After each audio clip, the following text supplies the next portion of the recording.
Good evening, everyone. Thank you for coming. We're here to welcome Jennifer Gilmore. This is Jennifer's third appearance at Politics Prose, and I very much wanted to do the introduction tonight because Carla, I'm Carla's husband, was a very, very big fan of Jennifer's on her first book, Another Country, and would have liked to have been here for the second book, but was already sick. So she was not able to be here, though she was a fan of that too. And as a fan, she got me to read things that I otherwise wouldn't read. And so I'm very grateful for that. So we're here to welcome Jennifer for her new book, Mothers, which is clearly a book that there's a lot of buzz been created about the book already.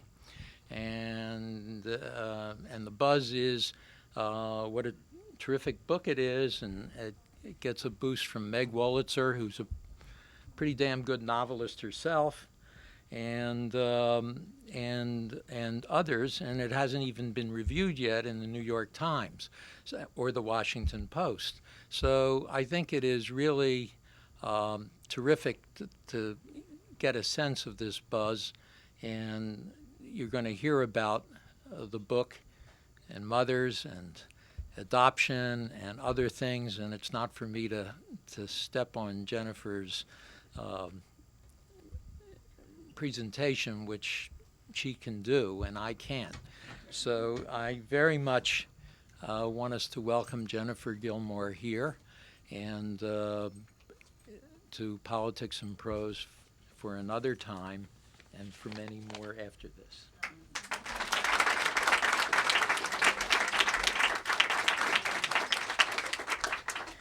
Hi, it's so nice to be here. David, thank you so much for having me back. Politics Prose, thank you so much for having me back. It's always a highlight of writing a book, coming here. My dad is staring at me. This always happens, and then I flip out. Okay. I mean, just coming from the left is a little bit hard. Anyway. Yeah, no, I said they can sit in the front row, because that's worse. As David notes, this is a book called The Mothers, and it's very much, it's really different than my other books, which take place over several generations. They're about sort of how history affects families. I always felt I needed to write these broad big social novels to be taken seriously as a writer. And so when my husband and I were in fact going through a very tragic and protracted adoption, I decided I wanted to write about it. It ignited the novelist in me. It did not ignite the memoirist in me, by the way, which is a whole other story. But and I realized that it is really yoked to what I was doing before. It's about families. It's about really big ideas, even though it takes place in the here and now, and it's written in first person. It's about sort of, well, I won't tell you what it's about. You can make your own deductions. But, I was just telling David, I think I had to convince myself to write in the first person of a female character, and in a way that was partially the culture that makes it hard to do that, but also sort of a self-hating quality, I suppose, that I didn't think the inner life of a woman was as important as a big, sweeping social novel. So that's how I convinced myself to write something that is actually a lot easier to read than what I'm talking about. So I'll just start to read. I'm going to read two different sections. Basically, it's about Jessie and Ramon. And Jessie is from Northern Virginia. She's not from Chevy Chase. And it's true. It's a real big difference. And Ramon is, what is he in the book? He's Spanish and Italian. So they have a lot of cultural differences. They're married, and in the part I'm going to read, they've actually left Northern Virginia, and they're on their way to North Carolina to have a training session in adoption. So I'm going to read you a little bit about their car ride down there, and then I'm going to read you, and then I'll explain the next section. But they're two short pieces. This is going, oh, no, you'll just figure it out. Harriet is the dog, and all the weighty things I'm saying to you, this is also actually a very funny book, so I hope you pick that up. This is going to be great, I said, as if we were on our way to Club Med. I looked out at the road. We had just left 95, and now we're on the diminutive 85, which made us feel like we were headed somewhere undiscovered. But also, I said, I'm nervous. I've been thinking about it, said Ramon, still the fingers gripping and ungripping the wheel. I'm going to speak Spanish to the child, no matter what the ethnicity. I'm going to speak Spanish and Italian. As he said this, I felt a combination of psychotic rage and unbearable sadness. At first, my violence bordering anger was against all Europeans who, as we uneducated, isolated Americans know, speak so many goddamn languages. It quickly, however, honed in on Ramon. Really? I said. Of course. I'm Spanish and Italian. My mother spoke to me in Italian for my entire childhood, and that's important to me to pass on. But I don't speak either of those languages, Ramon. It was my great shame that as many years as I'd been going to Terracina, I had never learned to speak Italian. The old farmers who lived next to his mother thought I was an idiot. Here comes the illiterate Jew who killed Jesus, they said to one another, as we pulled in each summer. I don't know that they said this, as Ramon is the worst translator in the history of translators, but I'm quite sure it was something to that effect. Well, that's not my fault, Jessie. He looked straight ahead. What will you do then? What will you pass on to the child? I didn't know if I would burst into tears or tear my husband's head off. What would I do? Take our African-American, Italian, and Spanish-speaking baby to Hebrew school? What will I pass on to the child? I said, more to myself than to Ramon. I remembered Passover at my great-grandmother's house in Cleveland, all the cousins rushing to find the afikoman as if it held the key to something besides Nana Sadie's checkbook. Great Uncle Sid with his magic quarters, his colored silk scarves pulled out of the most unfathomable, and I now see inappropriate places. There were long dinners and a photograph of Ronald Reagan my father had gotten for his grandmother-in-law, who for some reason that no one could fathom had cast her vote for him, the first and last Republican vote in our family. I blame Cleveland, my father had said, laughing as he slid macaroon after macaroon off Sadie's delicate three-tiered dessert tray and dropped them down his gullet. 3 generations dipping our fingers into salted water, passing the bitter herbs and the haroset, 3 generations piling horseradish high on the gefilte fish, leaving the door ajar for Elijah, even if Sadie lived in an apartment building. It was 3 generations singing Dayenu as if our lives depended on it. My grandfather, the attorney, bent and bird-like, his wife 3 times larger than he, belting it out. Even great Aunt Sylvia, who was deaf, sang in her low, sad voice. And Lucy asked the 4 questions. Wherever we were, always, my sister Lucy was the youngest of us all. 3 generations all at one table. I'll be the one to break that. Yes, Ramon said, you have to think about legacy. My child would be heir to what? I closed my eyes as we drove, and I thought of Harriet, asleep at my mother's feet as she moved around the kitchen before a new stove she had not yet used until 3 months ago. She'd had to go downstairs to the fuse box to figure out how to turn it on. I thought with regret how we had spayed Harriet, and so we would never have her puppies. And just the thought of never seeing her or her likeness again made me breathe heavily, tears collecting at the corners of my eyes. And beneath all that was this: where do I fit in here? Most women become pregnant and they carry their babies, and then they breastfeed their infants who need them to survive.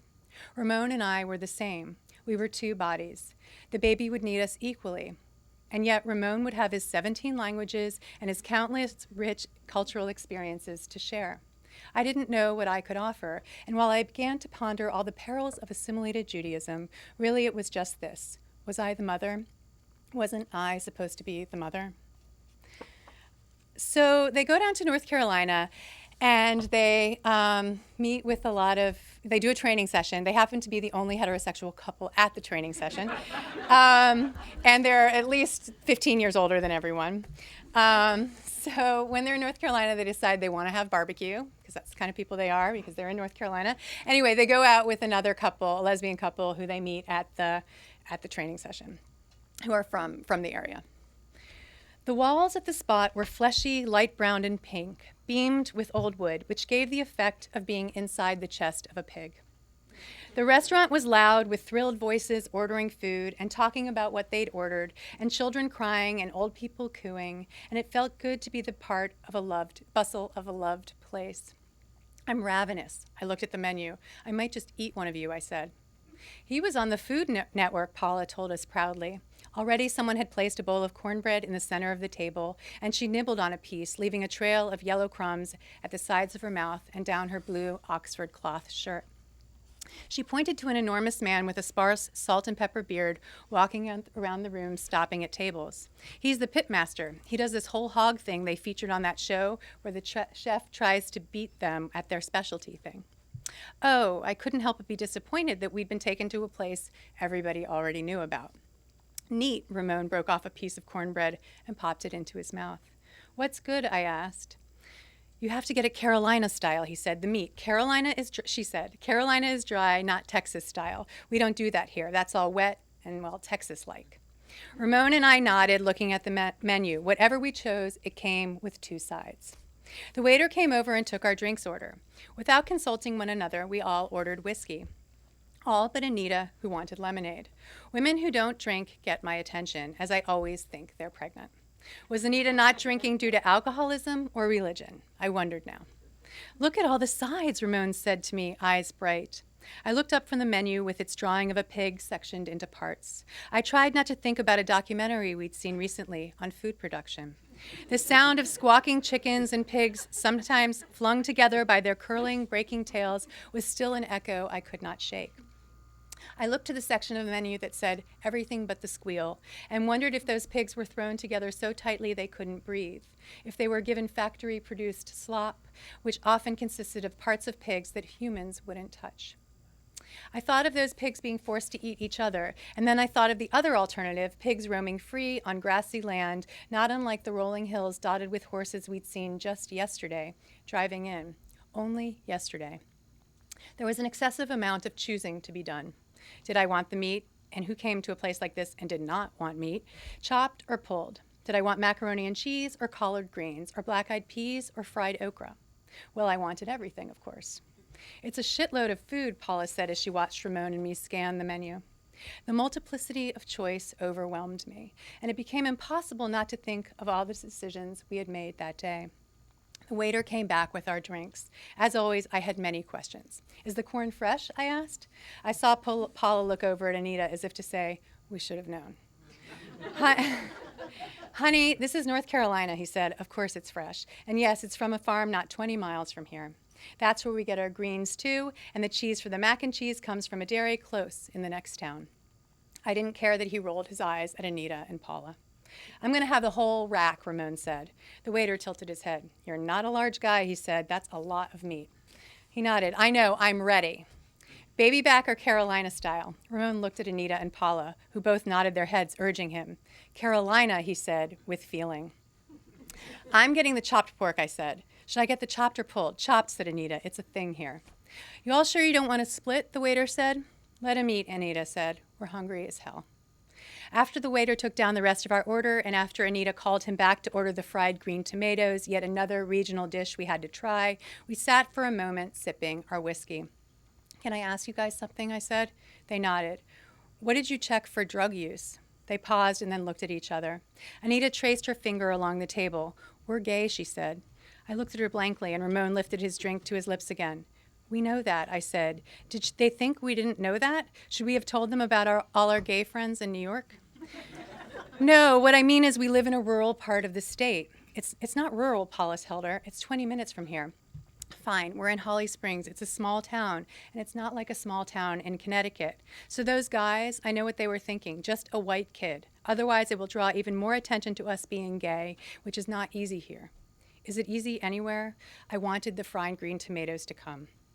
True, Paula rested her hand at the crook of Anita's elbow. The tomatoes arrived, thick slices in a light batter, on a white oval plate garnished with long strands of tender basil, a ramekin of vinaigrette nestled to the side. Yum. I was the first to stab it with a fork. We're gay women. You know what that means? Anita carved her tomato. I do, and then I guess I don't, I said, shoving a quarter of the tomato in my mouth, where it burst with juice and the zing of lime. It means that the birth mother, she is dealing with the prospect of two mothers. Did you know gay men are the first to get matched? Because with two men as parents, she will always get to be the mother. Everyone wants to be the mother, even when the child is being raised elsewhere. Paula, who hadn't yet touched her portion, nodded at Anita as she spoke. My eyes widened. Chewing, I felt my throat stitch closed. I couldn't look at Ramon. This is delicious, Ramon chewed exaggeratedly. This is a roundabout way of saying we're kind of open to everything. We realize we have to be unless we want to wait until we're like 80 for a kid. We have to be open, and so we're open, which means drug use, yes, and race, all of it, just whatever comes our way. We're ready, Paula affirmed. I swallowed the last of the tomato and batter that had come apart in my mouth and cleared my throat. We've discussed this a lot, Anita said. Those men in there, we don't think they're wrong to want a white child. Paula nodded. They're realistic. And if they want a white child, having them check a child of color would be wrong for them and wrong for the child. That makes a lot of sense, Ramon said. I don't hold it against them either. He put his fork down. Look, we're all just doing what we can. Well, I do, I thought. The white gay guys and their guns and their white choices were wrong. I was wrong, too. I remembered Nikki speaking about special needs children. Think about the prospect of raising a child who has cystic fibrosis or autism, she said.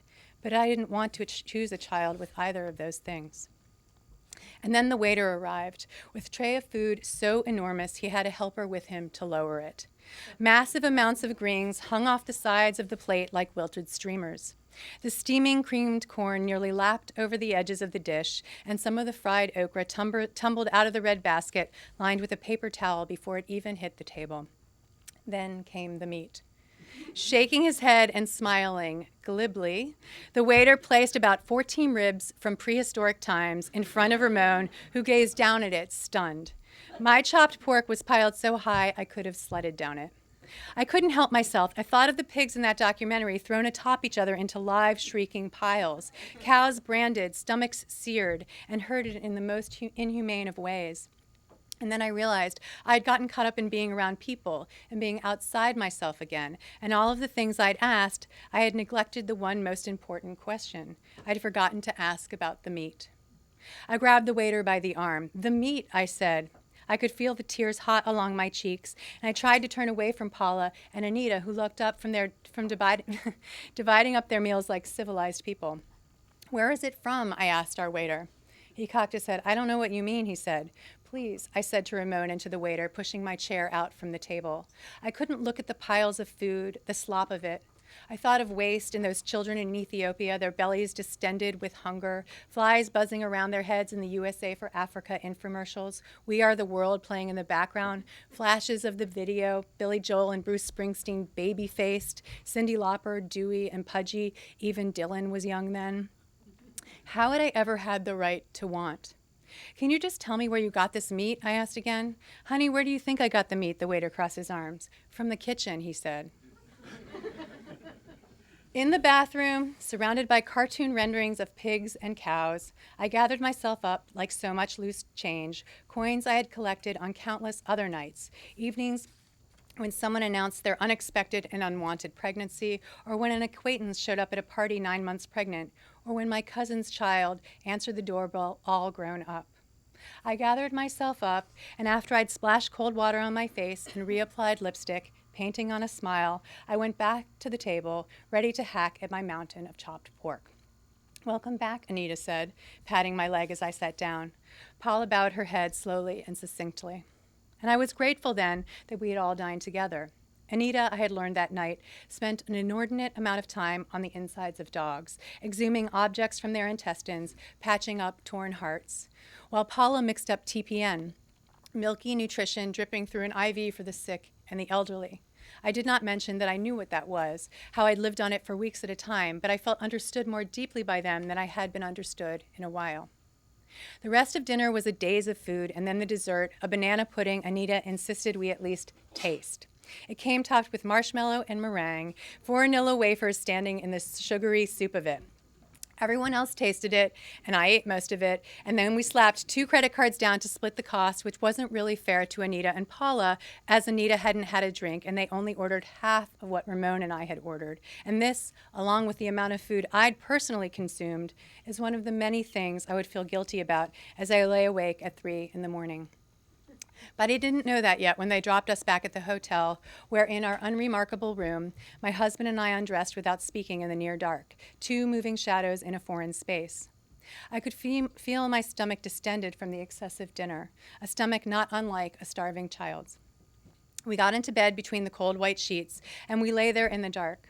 I could hear us breathing, but I could not reach out to touch Ramon's hand, not even to tell him tomorrow will be better, or to make a joke about the killers, or to tell him I loved him. For hours I lay that way, unmoving, until the strange fingers of an orange-streaked dawn made their way into the room, illuminating the synthetic hotel curtains and the polyester blanket in fuzzy gray light. Finally, in the blurry sunrise, I turned on my side and watched my husband sleep, acutely aware then that I did not know what brings 2 people together, what divides them, what can possibly let them reconnect. How elastic is a marriage?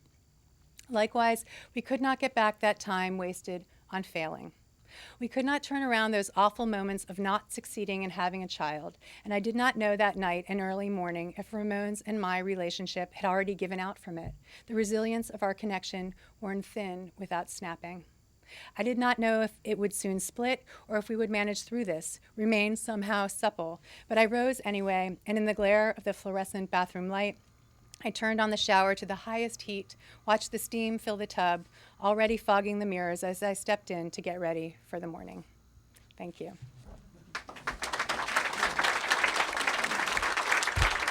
Thank you. See, it's hilarious. Okay. What? It's all about food, yeah. So I'm happy to take questions if anyone has any. Oh, hi. Hi. You know the routine because this is all recorded and all that, so please use the microphone. There are 2 microphones, and if you're comfortable, say your name. You've whetted our appetite. I think it might be a little different. Yes, but for reading as well. Oh, good. For reading as well. Yes. Just come to the mic. Oh, yes, we you can must come hear to the you. mic. So that's the deal. Wonderful. I can't. Oh, is it on? Is this on? Can't wait to read it. So, Thank my name is Stacy, and I'm a member of your mother Judy's beloved book club. Okay. So, my first question is: am I going to read perceptions of the heroine's mother? And will I see anything? Will I be Here's what I have to say about worried that. about Judy? I have an anecdote about that. So last night I did an event in New York, and I was with an author, Fiona Mazel. I don't know if you know her. She has a new book out called Woke Up Lonely. And her mother was in the audience. And she said, and I had made a joke, which I won't repeat now, but it was about my mother reading my books. And how she felt about that. So the mother raised her hand and said, you know, I'm Fiona's mother, and the only thing I ever recognize in my books is the furniture. That's it. And I thought, that's great. And so you might recognize the furniture if you've had dinner at my mom's house. No. I mean, no, you don't have to worry about Judy. Hi, Jen. Hi, Alex. That's beautiful. I can't wait to read it. Thank you. Can you talk a little bit about the personal, not about your story, but about how you take what is yours and turn it into a novel? And can you talk a little bit about why you didn't want to write memoir? Sure. I mean, it's a hard question because initially, you know, I was just going through this personal experience with my husband, and it just kept going on, and all these crazy things started happening to us. And it's fine to laugh about them now, but they were just so crazy. I was like, you wouldn't even believe this if I wrote it in a novel. So, I mean, like all fiction, as you know, as a writer, fiction writer, you know that you sort of take the seed of something and then it grows into something else. And even though this tracks more closely with my own life than my other books, it still really is the seed of something. Jessie, writing a novel, I could be a lot harder on my protagonist.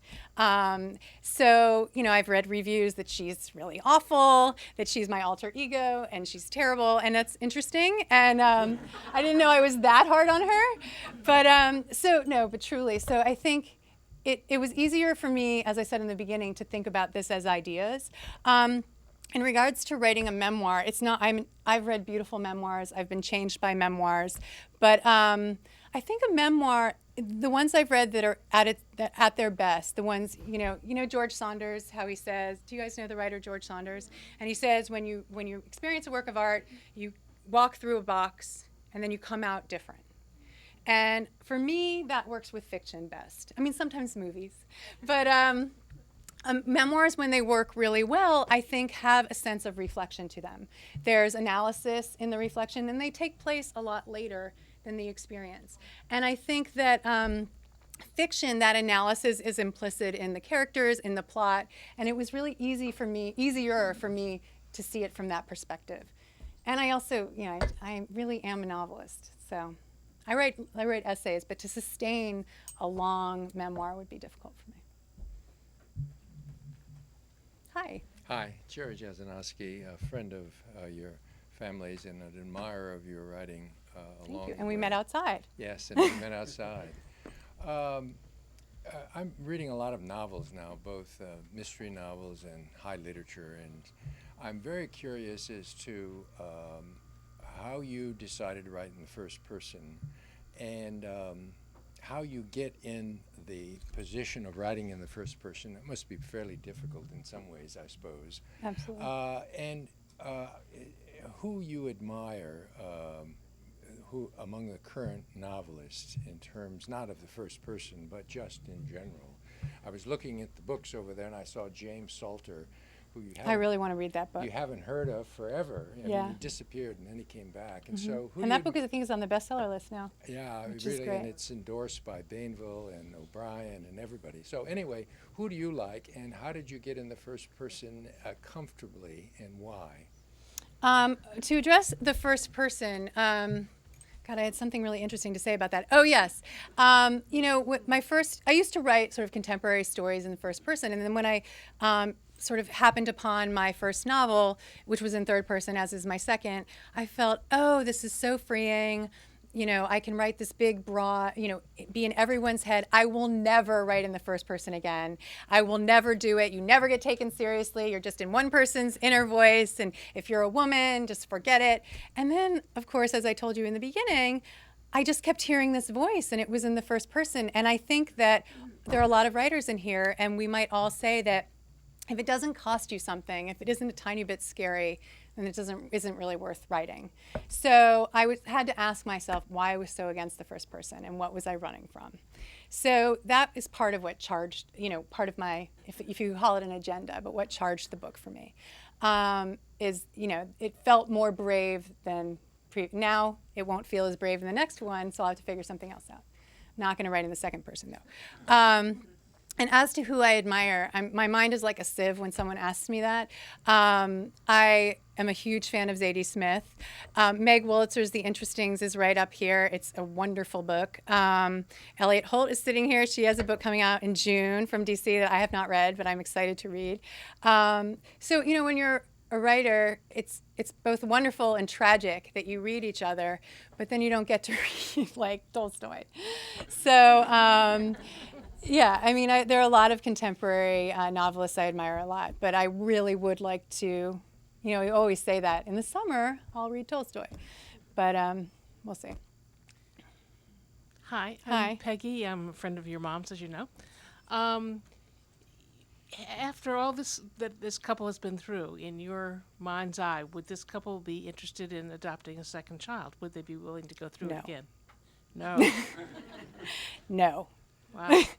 Too much of a process, huh? No, it was just, I think this couple feels that if a child fell into their lap, they would take it, or if they found it on the subway, they would take it, but that there's just no way. I mean, I think it took a lot out of this couple.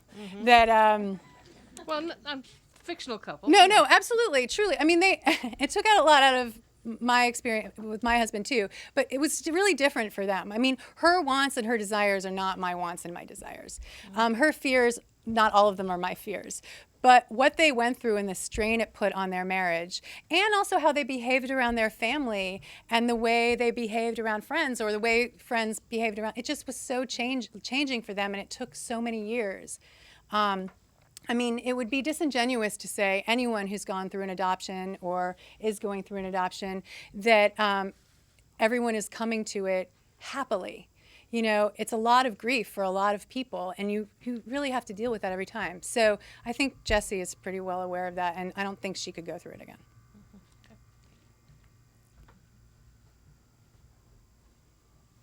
No more questions? That's exciting. Dad? No? Okay, he's learned. Anyone else?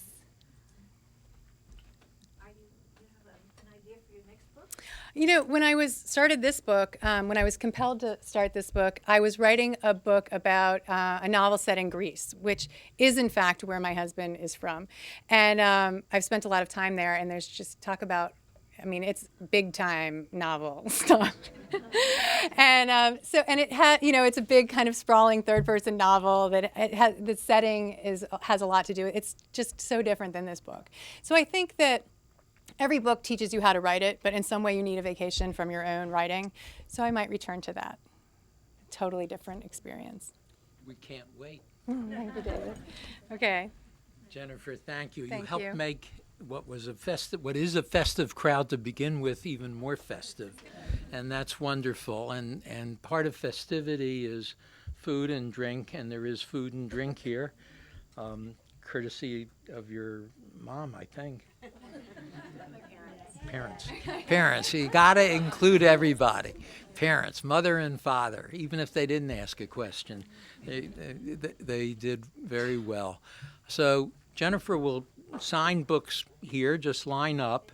But before you do that, I want to encourage you to get a copy of the newsletter, because the newsletter has all the classes that are given here. This is, as you know, much more than a bookstore. It is a community center.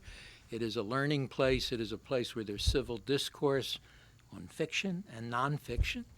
And the tuitions are much, much cheaper than any university, I can tell you, and much better. And so take a look at the newsletter. And one other thing, Barbara Mead, who was Carla's partner, has a wonderful interview in the Washingtonian this month.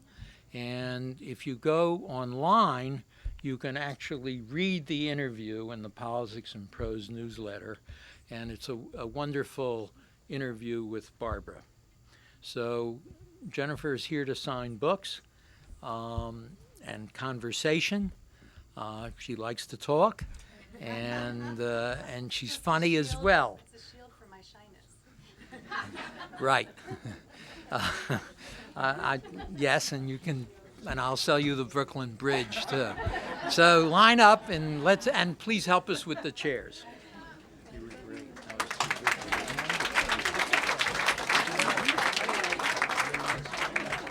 I felt so smart saying whet my appetite.